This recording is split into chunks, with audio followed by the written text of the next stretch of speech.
আসসালামু আলাইকুম। Nerve disease, paralysis disorder, হোমিওপ্যাথিতে অত্যন্ত কার্যকরী এবং স্থায়ী চিকিৎসা রয়েছে। বর্তমানে এই সমস্যাটি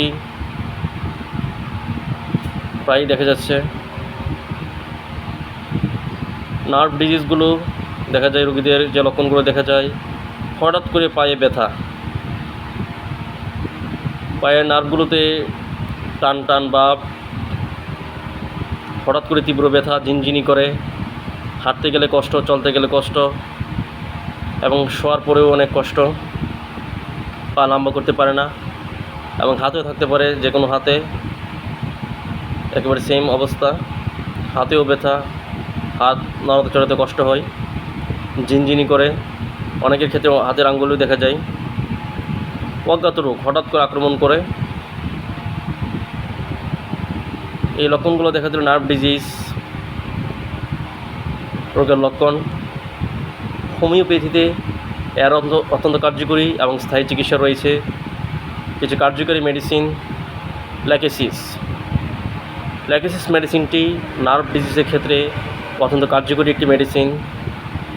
সকাল বিকাল 2 মাত্রা অধিক দিন মেডিসিনটি সেবন করে অত্যন্ত কার্যকরী ফলাফল পাওয়া যায়। সে নার্ভগুলোকে, যে নার্ভগুলো নিষ্ক্রিয় হয়ে গেছে, পুনরুদ্ধার করতে এবং এই মেডিসিনটা অধিক কার্যকরী। এবং রয়েছে আর্নিকা, এই মেডিসিনটি নার্ভ ডিজিজের ক্ষেত্রে অধিক কার্যকরী। প্রথম অবস্থায় শুরুতেই মেডিসিনটি প্রয়োগ করতে হয়, আর অবশ্যই সিফিলিনিয়ামের প্রথম ডোজটি প্রয়োগ করে মেডিসিনগুলো প্রয়োগ করতে হবে।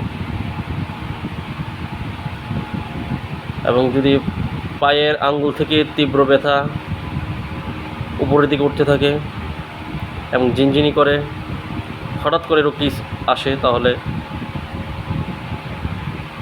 পস্টিকাম বা একদিক থেকে অবশ্যই আসে, বাম দিক থেকে অবশ্যই আসে এবং রোগী উঠতে বসতে প্রচণ্ড কষ্ট, যে কোনো একটি দিক অবশ্যই মতন প্যারালাইসিস ডিসঅর্ডারের লক্ষণ, তাহলে কস্টিকাম মেডিসিনটা অধিক কার্যকরী। এই ক্ষেত্রে কস্টিকাম সকাল বিকাল 2 মাত্রা মেডিসিনটি কিছুদিন সেবন করলে একটু আরাম বোধ হয় এবং প্যারালাইসিস ডিসঅর্ডারের ক্ষেত্রে ল্যাকেসিস এবং কস্টিকাম মেডিসিনটি লক্ষণ অনুসারে প্রয়োগ করলে অত্যন্ত কার্যকরী ফলাফল পাওয়া যায় এবং রোগীর এই সমস্যা থেকে স্থায়ীভাবে আরোগ্য লাভ করে। আপনাকে অবশ্যই একজন রেজিস্টার্ড হোমিওপ্যাথি চিকিৎসকের পরামর্শ নিতে হবে। আমাদের ভালো লাগলে ভিডিওটি, আমাদের চ্যানেলটি সাবস্ক্রাইব করবেন এবং লাইক দিয়ে পাশে থাকবেন। আর অ্যাপয়েন্টমেন্ট নিতে অবশ্যই নিচে হোয়াটসঅ্যাপ নাম্বার আছে, যোগাযোগ করে অ্যাপয়েন্টমেন্ট নেবেন।